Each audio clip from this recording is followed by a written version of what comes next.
Welcome, everybody. Welcome to our third Howard Hanna sponsored webinar about all things real estate. Today, we're going to talk about making the jump from renting to owning a house. It's a tricky time to do it, but we've got some experts who can really talk to us about it. Welcome back, Brandon Ford, our Air Force veteran who handles mortgages for First Priority, is a mortgage broker, and has been on here before to give some excellent advice about how to save for that down payment, how to make this happen, how to make the dream come true. We have two realtors with us today. Bill Coons, who's a Guilderland guy. Might have seen him around a Babe Ruth field. He's been a firefighter. He's been in real estate for a long time and has learned a lot from both sides, having been on the local zoning board of appeals as well. And Katrina Roberti, who runs her own team for Howard Hanna and is also involved in rental restorations. She and her husband own a business restoring rentals, and is a kind of a Fulton County expert, as well as the rest of the Capital Region, has been in real estate game for 18 years. So we've got three people really poised today to answer your questions. I have a whole bunch of questions for these guys centered around our idea here of switching from renting to owning. And then we're going to leave time for your questions. So put questions in the chat and I will go through them and ask those questions of our experts when it comes time for that. We're going to do about half-hour questions and 15 minutes or so of your questions. So let's start with Brandon. I think the biggest thing we need to think about is what to do before you go out and try and get pre-qualified, before you start looking at houses, although everyone's kind of like secretly on their lunch break looking at Zillow and looking at the dream houses. But what is your advice for what to do, how to get organized before you make that first step?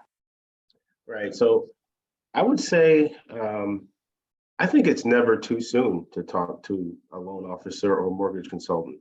I tell folks, come with all your ducks out of order, because together we're going to sit down together and get all your ducks in a row. And a lot of times what I find is people are ready to buy a house now and they may not know it. Or if you're not ready right now, that's okay. Let's come up with a game plan to get you in a position that you're ready to buy in the future. So I would say, like I said, it's never too early. If you're thinking about buying a house, don't worry about, oh, what's my credit score or how much money do I have in the bank? Talk to someone today, because we'll get you in a position to buy if you're not ready. And to be honest, you'll probably be surprised. You're probably in a lot better shape than you think you are. So definitely get pre-qualified sooner than later. Katrina, Bill, you want to jump in on this? Are there conversations you have with people before they start going around with you and looking at houses? Katrina, go ahead. I would just say that a lot of times it seems like buyers will come in and say, I think I'll be ready in 6 months to a year. I have to do this, I have to do that. And if you just say to them, why don't you just contact A, B, or C, have a quick conversation, just kind of see where you are. And in a couple days, you often get a call back from that buyer who says, oh my gosh, I actually can. I had no idea. He told me this and I can do this and I'm ready to go. That's one thing. The second thing is, if people think they are ready, maybe they think they're going to be pre-qualified for a $150,000 house. And then I say, why don't you go and talk to somebody? And they say, well, I really want to save up more. I want to go for that 250 house. And I say, just go, talk to your lender. If you don't have one, I can recommend one. And they go talk to the lender and they come back and they say, oh my gosh, I actually can go up to 250. I had no idea. So it's really important to get to somebody like Brandon, who is an expert in their field. Don't just make assumptions based on what you think you might know. Go see the expert. Absolutely. Bill, do you want to add to that? Yeah, I do a lot of first-time home buyers. So what I normally do is I'll have them go meet with a mortgage broker I also, that way they could see, everybody else has been saying what they can qualify for. I also make sure they're comfortable with their payment. They could be comfortable with a house around 250, but they can go to 300. So then what I do is I set them up to get alerts. So the houses get sent out to them in areas that they're looking in, and I have them start doing some research and just get acquainted with the market and see what's out there for that price. Excellent. And you guys, Katrina and Bill, you'll talk to people before they're ready to go look at houses, right? I think that's probably a misnomer, right? Oh, I can't go. They're not going to have time for me. They're not going to talk to me until, I've got a list or whatever. But you're willing to share advice even before that pre-qualification letter comes out. I think we really want to be a part of. I do. I always get them started right away. Yeah. We want to be a part of that initial phase, even before people start doing anything, to kind of get them in the right direction. Kind of put some of those misnomers to rest and talk about what's what. Brandon, we talked about this before. Down payments, often, you might already be paying more in rent than you'd be paying for a mortgage, but you got to think about what you're going to need for a down payment. And I think that keeps people out of it sometimes because they think, I'm never going to have enough money kind of thing. Are there any, again, misnomers or incorrect information out there that you want to correct? And are there ways for people to get help with down payments? Right. Whenever I speak to buyers, that's usually their most common fear I come across is I don't have enough money for down payment. And you'd be surprised at how many folks I talk to that still believe you have to have 20% down to purchase a home. And it's just not the case. I mean, we have programs for first-time home buyers. Even if you're not a first-time home buyer, we have programs where you can put as low as 3% down to buy a home. There are also options for 0% down loans. For example, a USDA loan. If a home is in a particular area, in a rural area, and it qualifies for that kind of financing, your buyer can essentially put 0% down. It's a great loan. We've got, veterans for the VA loan. That's also 0% down. So that's why we want to talk to your loan officer sooner than later, because a lot of folks don't know that. And you go, wait a minute, I can buy a house with no money down. Like, I didn't know that was a thing. Well, yeah, it is, There's also, depending on what county you live in, there are grant programs that you could reach out to that also, provide assistance for down payment and closing costs. So, get with your loan officer. Our job is to figure out what your financial situation is and then find the best program for you with what you have to work with. So, yeah, down payment is often a hot button, but it's not as hot as you might think it is. Oh, that's great to hear that.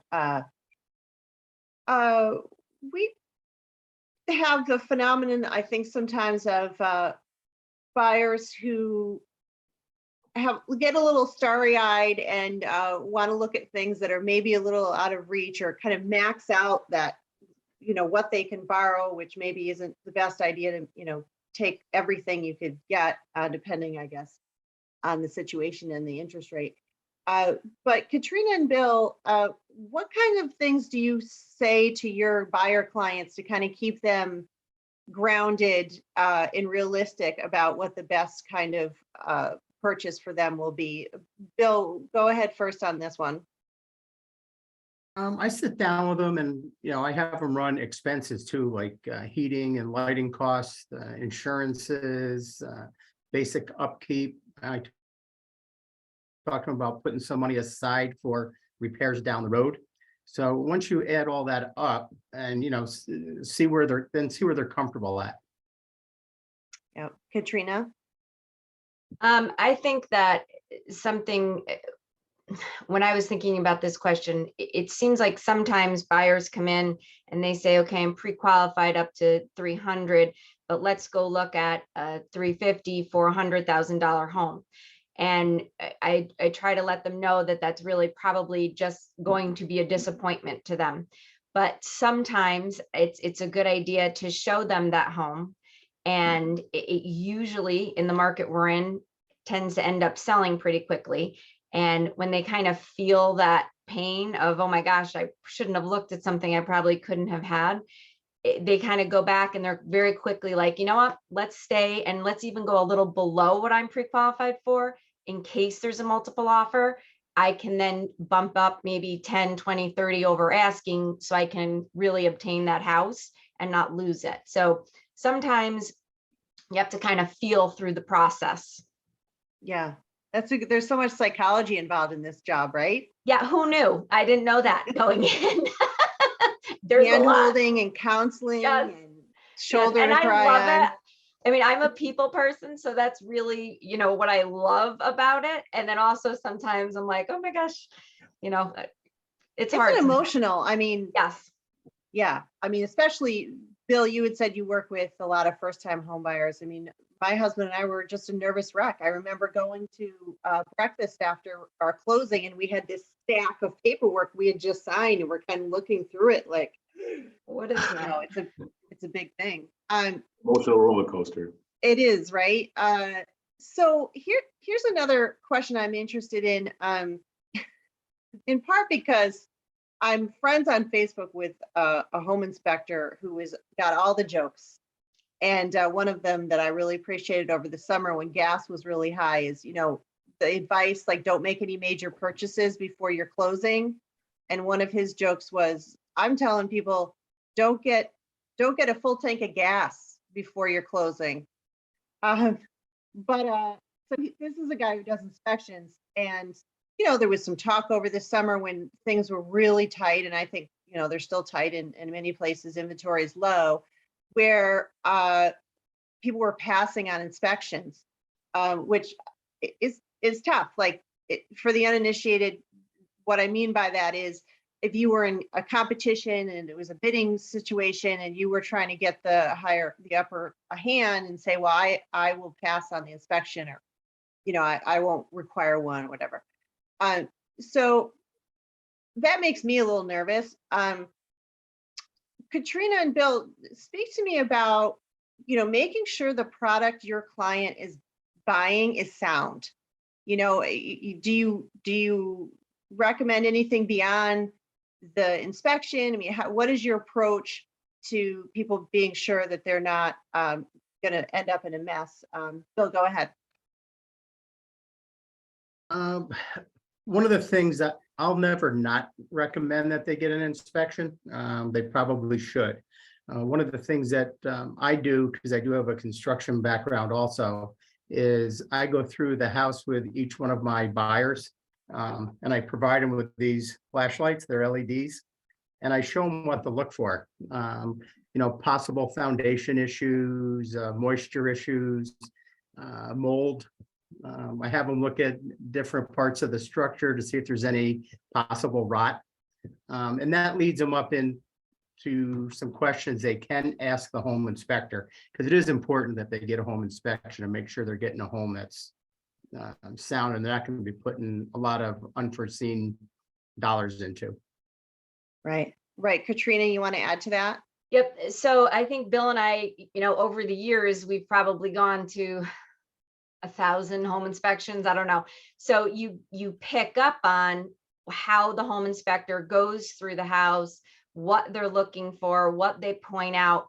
And I think what Bill is saying is kind of the same thing I'm about to say, is when we do those initial showings, we're actually going through the homes with the buyers, pointing out things that probably the home inspector is going to see. We're not going to catch everything. We are not inspectors. But again, with our experience, you're kind of just saying, oh, home, and look at the, watermark there. That looks old. Is probably not a new leak, but there probably was a leak. Okay, let's look at the property condition disclosure. There's a new roof. Yep, probably an old leak, but that's something we'll definitely, talk to the inspector about. So I think we actually go through sometimes without even knowing it and point out all of these things that we're just used to inspectors seeing. So I think even before they make offers, just with their real estate agent, they hopefully are getting a kind of a good run through of the house. The other thing I have my clients do not so much as far as an inspection, but sometimes you go to a house once and it's 4 o'clock on a Tuesday and you love the house as a buyer, you love the house, you put your offer in, and then you go back for the inspection and maybe it's Wednesday at 4 o'clock because that's when you get out of work. And then you don't ever go to that house again until the final walkthrough. And again, you get out of work at 4 o'clock. So it's 4 o'clock on a Thursday. So you never see that house Saturday morning. You never see that house Monday morning. You need to drive by the house a few times at different times throughout the day and different times throughout the week to see, is there, some kind of, I don't know, pawn shop next door or something at at noon on Wednesday, they have a big coffee clutch and there's 1,000 cars in front of your property. Or is there a train that goes by, at a certain time? Is there air traffic? So I just like people, I always say, just drive by a couple different times, see what the neighborhood's like at different times of the day. Does this school bus drop off? So there's a school stop in front of your house and maybe you don't have to go into work till 10 o'clock, but it's 7 o'clock. There's, 35 teenagers standing in your front lawn. So things like that are a good idea to just different times of the day, different times of the week, kind of do a drive by. Some of the houses in my neighborhood are very close to the Northway. Right. And if you weren't there during rush hour in the early morning or in the afternoon, you might not realize how loud that was going to be. Correct. Right? Yes. Yeah, that's really good advice to look at it at different times of the day, Katrina. Brandon, I'm going to jump back to you because I want to get a picture from your perspective and from all of you, but from your perspective first, Brandon, about the market right now. So, there was some news over the weekend about interest rates at about 6%. I know that can vary a little bit, but inventory, I believe, is still tight. So just tell me what you think about what we're looking at right now. Let's kind of give us an overview picture of our market, our capital region market. Yeah, I can tell you that just working with the buyers that I have now, it's a tough market. Like you said, the inventory is not as high as maybe we would like it to be. And then you throw in the fact that mortgage rates have climbed more. The spike in rates is probably the highest we've seen ever. I mean, beginning of the year, we were at 3%. And like you just said, we're like in the 6% range now. They've doubled. So what is that? Not the highest interest rates we've ever seen, but it's climbing quicker than you've seen. Right. That's yeah, exactly. That spike from 3% to 6%. I don't think we've seen a jump in rates that high. But historically, they're still low. So what does that mean? There's a little payment shock there when it comes to your monthly mortgage payment. So when I'm working with my buyers, it's more important than ever that we just communicate. I think we have to communicate more as the realtor, as your loan officer with our buyers, because things are changing. Like Bill said earlier, he likes to make sure that your buyers are comfortable with their payment. Well, a difference between a mortgage at 3% and 6%, that could be $300-400 a month more that they have to pay now. And are they still comfortable with that payment? And do they still qualify? So those are the questions that I have to answer more and more in this market than I've ever had to in the 10 years that I've been doing this. It's just staying in front of my buyers and saying, hey, this is where we are today. This is what the numbers look like. Are you comfortable with that? And can you still go after the same house in the same price range? So the volatility in the rate environment definitely makes our jobs. We just have to be in front of our buyers a lot more and just communicate a lot more. I think that goes a long way. And we've been successful. We've got a great team here, and I think we're helping all of our buyers through a tough market. And I think more than ever, they just need professionals to help guide them through what we're going through right now. That's my take on it. Katrina, I know that for a buyer's agent, there's some good memes out there about that too. You have the difference between a buyer's agent and a seller's agent. But managing disappointment is the big part of the job there right now in the capital region.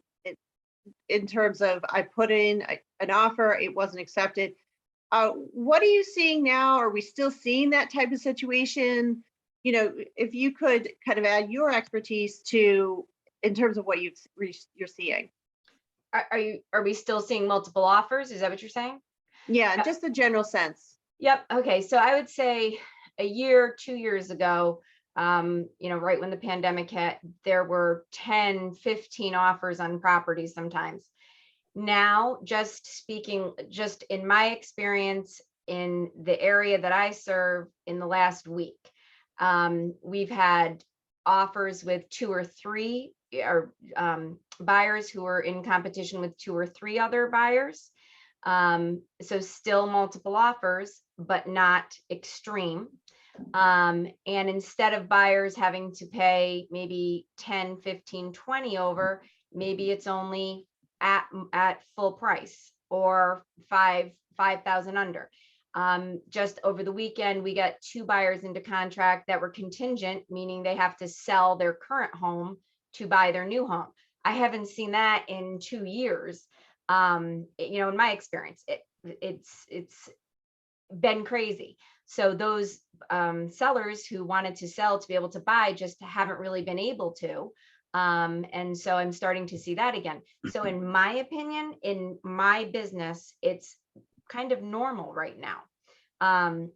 Rates definitely have gone up, but it's almost like there was a fire sale for the past 2 years. And, congratulations to those people who were able to get in on that.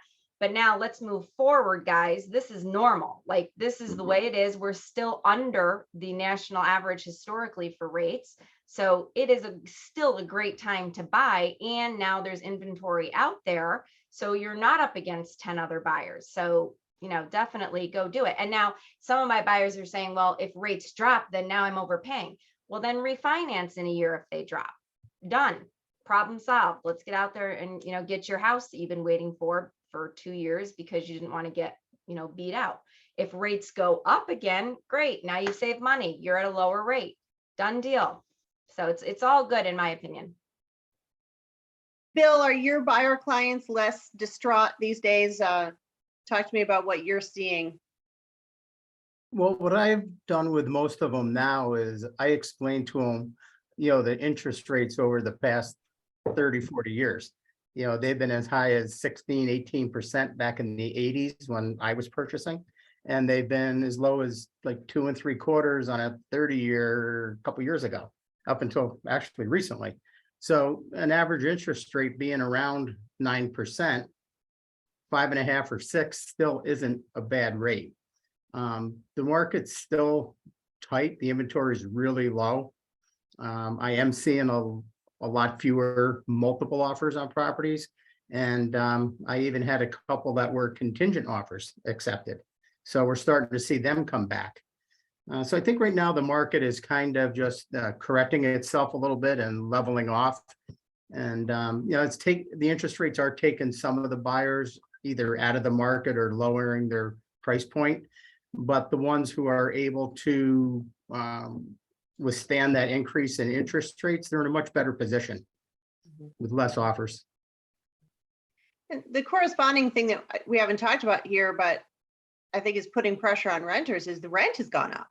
In many cases, it's become that much more interesting to buy a house because your rent went up, 25, I've seen 30%. So we're just about at a half hour. So I want to ask the question that's here in the chat.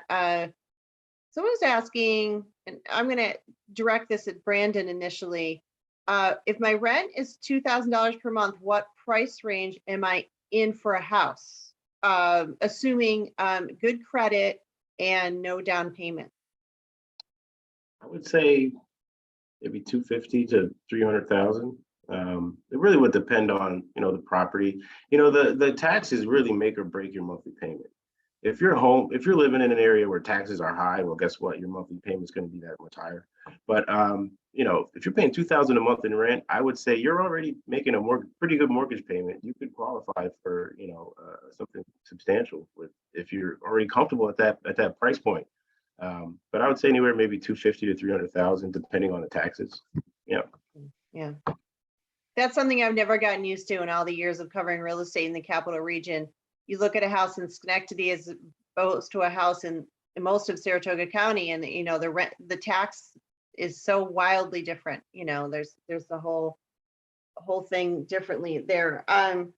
Do either of you, Katrina or Bill, want to get into that? You know, when someone comes to you and says, this is what I'm paying in rent, you know, what do you then talk to them or show them?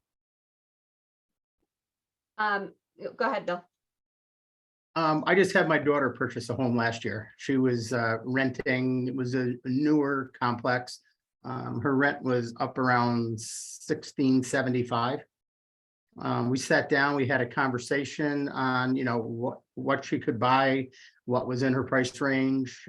She ended up buying a home in the town of Gilboa, and her mortgage payment was $14.50.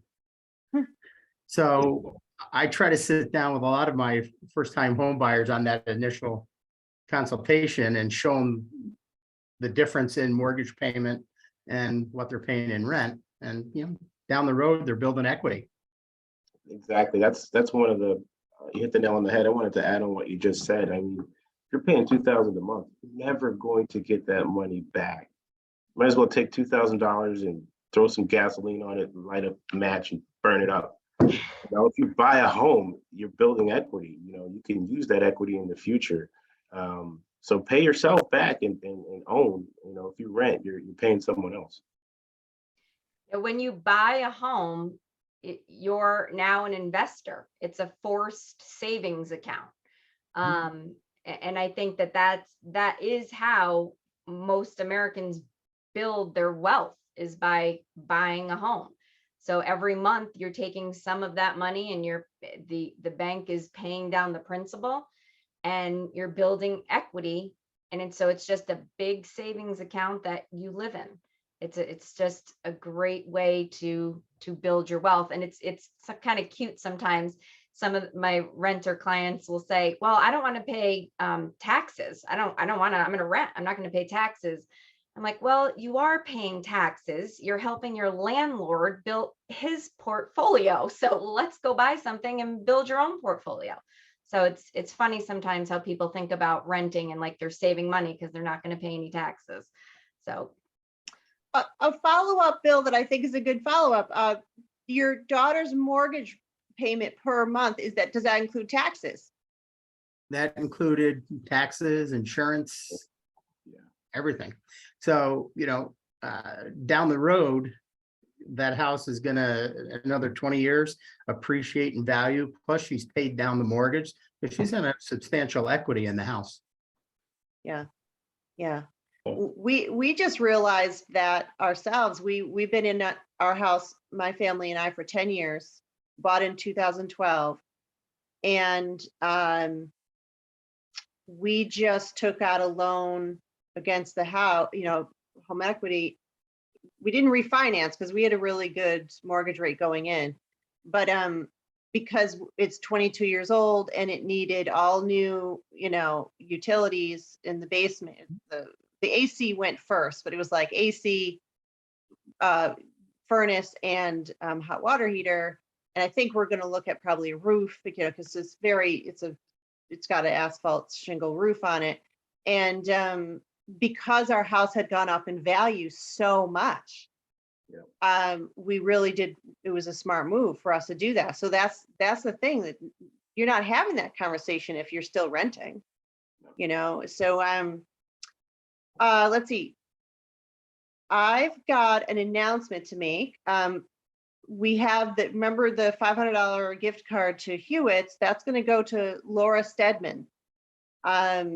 So Laura, if you're out there, we're going to be in contact with you about how to collect that. I've got a couple more things I want to throw at these guys. And one of them, I want to go back to, let's talk about this first. So Realtor.com announced last week that this week is apparently the best week of the year to buy a house. Katrina, yes or no? I know the answer to this. I think that I saw what you were talking about, the article Realtor.com did, and I think their numbers make sense. The statistics make sense.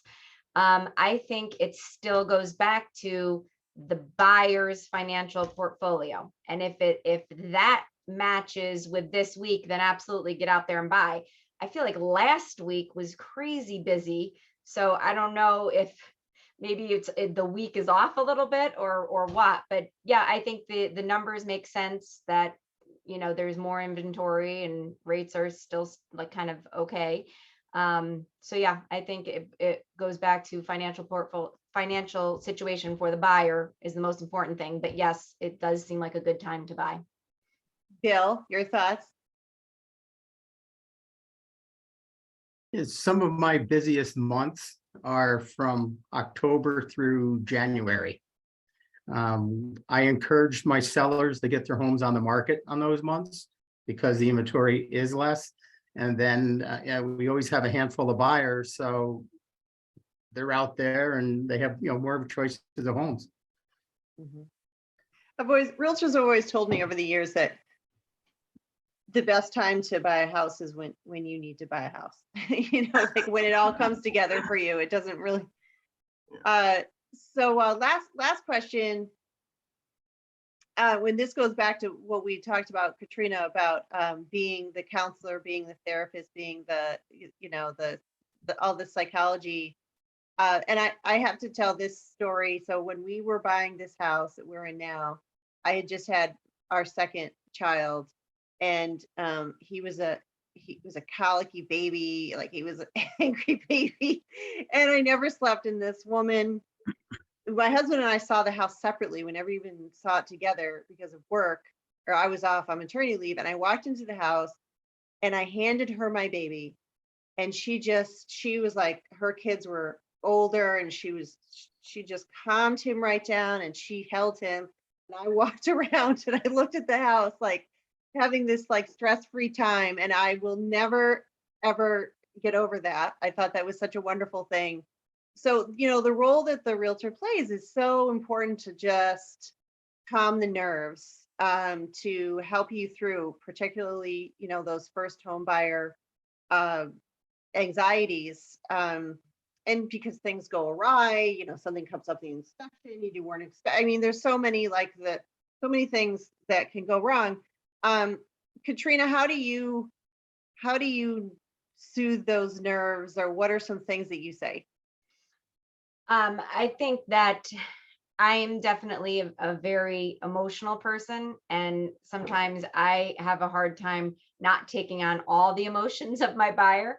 But you kind of become like a family with that couple or that person that is the buyer. I mean, you're talking to them every day, sometimes 10 plus times a day. You're showing them homes, sometimes 3 or 4 homes a day for 4 or 5, 6 weeks. So you spend a lot of time with them. And I think you just use your experience and your knowledge. Understand that. To just let them know that this is all going to be okay. To let them know that, I do this 25 times a day. I've had this conversation, several times already today with other buyers. We're going to get through this. And, it all turns out fine in the end. And you just talk them through it and hold their hand and let them know that it's going to be okay. And I have held many a child walking through a house, which is phenomenal because my kids are older and I don't get to hold the little ones anymore. So, yeah. Yeah. And Bill, if you could add to this, particularly the first-time home buyers that you work with. Not only first-time home buyers, people who've been in their second and third home. Just recently, I had a family that I had sold their home in Godelin, and they were looking for something like a condo to downsize. They had a lake house that I had sold them, and she would call me up and just like, I need to be talked off the ledge. And because we were writing offers, we weren't getting them. Properties were going into multiple offers. And I just told them when the time is right, it'll happen. I said, we just have to work through it. And it did, it worked out. They found the perfect house. It was 6 months later, but they found the perfect one. And many times with my first time home buyers, they have young kids. And one particular one, we sold them a house out in Castleton, and their son was only about 1.5 years old. So I would take their son every time we did a showing so they could freely walk around the house. Well, I got to be so friendly with their son that when he seen my little magnets that I mailed out, he pointed to his mother and said, "We got to call Bill." He was only 2.5 years old. So it's, it's helping families, making them feel comfortable, walking them through the progress. You build a nice rapport with them and just try to keep everything at ease. Yeah, I mean, the last thing I'll add here is, you've got your choice among realtors out there, and find one that makes you feel that way. Like, I'm in good hands here. I've got an expert. I've got a nice, honest person. All of those things. Go for somebody that's really gonna make you feel comfortable. I'd Well, say the I'm same gonna thing too for go your ahead. loan officer too. That applies as well. Yeah. We have to have a team of You can people shop around, right? Yeah.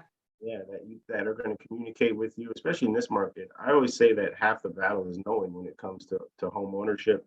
And whenever I have a client that was like unhappy about something or nervous about something, one of the first things they say is, "Well, no one told me."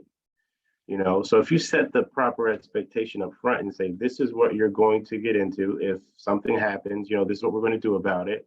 I have a buyer who, the appraisal came in low and they didn't freak out too much because we went over that. Hey, if the value comes in low, this is what we're going to do about it. This is how we can work around it. You really have to arm your buyers so that they're prepared for whatever comes throughout the process. So communication is key. Half the battle is knowing, and that's how we can keep our buyers calm and kind of keep the nerves down. So you may not get to hold the babies, Brandon, but you're the voice of reason. I'm the mortgage Sherpa. Yeah, I'll guide you. I'll guide you throughout the way. That's right. Oh, I love that. The mortgage Sherpa. All right, guys, I'm going to let you go off on your no doubt busy days. But I really appreciate you joining me. I think this is valuable stuff. We recorded this. It's going to be available to watch on and on forever in the history of YouTube. So we'll send you that link. You can share it with people. And good luck out there. It's a busy world you're in. So I appreciate your time. Thank you. Thank you. All right, bye, Bye. everybody. Bye bye. Thank you.